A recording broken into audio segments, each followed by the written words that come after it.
berlayar jauh menuju seberang, singgah sebentar di Tanjung Batu. Mari memimpin dengan tenang untuk Indonesia yang lebih maju. Assalamualaikum warahmatullahi wabarakatuh. Perkenalkan, saya Hartika Sari, Kepala Sekolah SMA Islam Terpadu Ulil Albab Batam. SMA Islam Terpadu Ulil Albab Batam berdiri pada tahun 2018. Berangkat dari visi menjadi sekolah Islam yang unggul, menghasilkan generasi solih, muslih, tangguh, berjiwa kepemimpinan, berwawasan global, serta kompeten di bidang sains dan teknologi. Di usianya yang masih sangat muda, sekolah ini telah menarik minat bagi masyarakat, baik di Kepulauan Riau maupun di luar Kepulauan Riau. Selama perjalanannya, alhamdulillah, sekolah kami telah menorehkan berbagai prestasi, baik di bidang akademik maupun non-akademik. Kami meyakini bahwa setiap siswa adalah bintang di bidangnya masing-masing. Oleh karena itu, kami mewadahi dan mendukung siswa untuk mengembangkan bakat dan keterampilan mereka secara maksimal sesuai passionnya. Tujuan kami adalah akan lahir generasi yang tidak hanya berprestasi sesuai minat dan bakatnya, tetapi juga memiliki karakter profil pelajar Pancasila yang siap menjadi pemimpin handal di era Indonesia yang lebih maju. Peran teknologi dalam proses pembelajaran menjadi sebuah keniscayaan untuk memaksimalkan proses belajar mengajar di SMA Islam Terpadu Ulil Albab Batam. Tantangan utama bagi kepala sekolah adalah bagaimana memimpin dan mengelola pemanfaatan teknologi secara efektif, khususnya dalam penyusunan modul pembelajaran agar dapat membantu guru dalam mengoptimalkan kolaborasi antara mapel sehingga mampu menyajikan materi secara efisien, efektif, berdasarkan kebutuhan siswa. Sekolah kami mengimplementasikan kurikulum nasional dan kurikulum jaringan sekolah Islam Terpadu. Muatan dua kurikulum ini kami kolaborasikan agar dapat berjalan dengan baik tanpa kehilangan esensinya. Demikian juga program pembinaan dalam rangka penguatan karakter siswa juga menjadi fokus perhatian kami, sehingga kami perlu menyusun strategi untuk menyiasati padatnya program di sekolah. Tantangan terbesar yang kami hadapi adalah mengelola padatnya program kurikulum dan pembinaan kesiswaan di tengah keterbatasan waktu, sarana prasarana, pengetahuan, dan keterampilan teknologi. Berdasarkan analisis SWOT, salah satu kekuatan yang dimiliki sekolah adalah sebagian besar guru berusia muda yang memiliki pengetahuan dan keterampilan teknologi yang cukup mumpuni. Berangkat dari hal ini, saya berpikir perlu ada sistem pengelolaan yang terstruktur. Sejalan dengan hasil rapat mutu sekolah, yang masih perlu intervensi adalah peningkatan literasi dan numerasi siswa.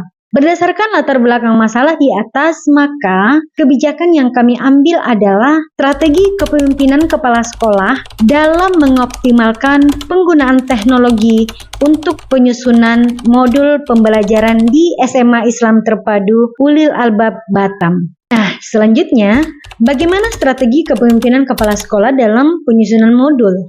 Kepala sekolah bersama tim memulai dengan menganalisis rapot mutu pendidikan. Selanjutnya, menyusun rencana tindak lanjut yang berfokus pada penyusunan program yang dapat meningkatkan literasi dan numerasi siswa. Dari hasil analisis ini, disepakati menyusun modul pembelajaran berbasis teknologi dengan kolaborasi antara mapel. Adapun langkah-langkahnya yaitu yang pertama, analisis kurikulum dan capaian pembelajaran dari setiap mapel. Lalu diidentifikasi materi yang memiliki kesamaan antara mata pelajaran. Yang kedua, identifikasi irisan materi untuk menemukan tema yang memiliki kesamaan, lalu dipilih mana yang paling sesuai untuk menjadi fokus utama dalam satu mapel tertentu. Yang ketiga, setelah materi yang beririsan teridentifikasi, maka yang dilakukan adalah menentukan mapel mana yang akan mengcover pengajaran materi tersebut. Misalnya, jika topik yang beririsan adalah tentang lingkungan, biologi dapat mengcover pengajaran tentang konsep ilmiahnya, sementara geografi fokus pada dampaknya terhadap masyarakat. Hal ini dimaksudkan untuk menghindari pengulangan yang tidak perlu di mapel lain. Yang keempat, kolaborasi guru mapel menyusun modul pembelajaran. Dalam modul tersebut, materi hanya diajarkan satu kali di satu mapel, tetapi dengan dukungan dari materi dan perspektif dari materi pelajaran lain. Yang kelima, integrasi isi dan pendekatan pengajaran yang memungkinkan siswa memahami materi dari berbagai sudut pandang dan mata pelajaran lain dapat menyusun kegiatan yang melengkapi materi utama tapi bukan mengulanginya.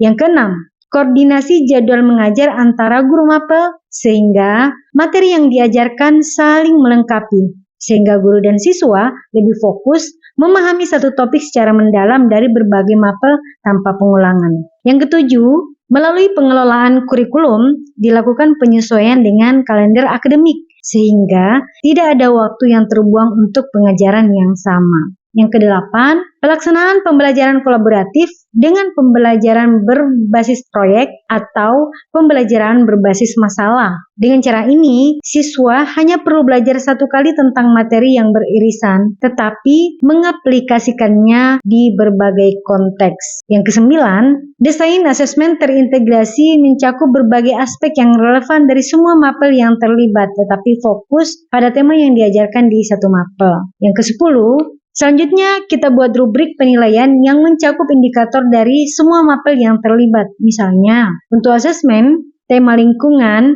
rubrik dapat mengukur pemahaman ilmiah dari biologi, lalu keterampilan analisis dari geografi, dan kemampuan penulisan dan komunikasi dari bahasa Indonesia, bahasa Inggris, maupun bahasa Arab. Selanjutnya, evaluasi kolaboratif dapat berupa tugas proyek atau presentasi, di mana siswa menggabungkan pengetahuan dari berbagai mapel dan penilaian dilakukan bersama oleh guru yang terlibat. Di sini, setiap guru menilai aspek yang relevan dengan mata pelajarannya. Yang ke-12, pemantauan efektivitas pembelajaran secara berkala untuk mengukur apakah siswa dapat memahami materi dengan baik. Yang ke-14, setelah siklus pembelajaran selesai, maka akan dilakukan refleksi bersama guru mengenai kolaborasi. Di sini kita akan mendiskusikan apa yang berhasil dan apa yang perlu diperbaiki untuk implementasi yang lebih baik selanjutnya.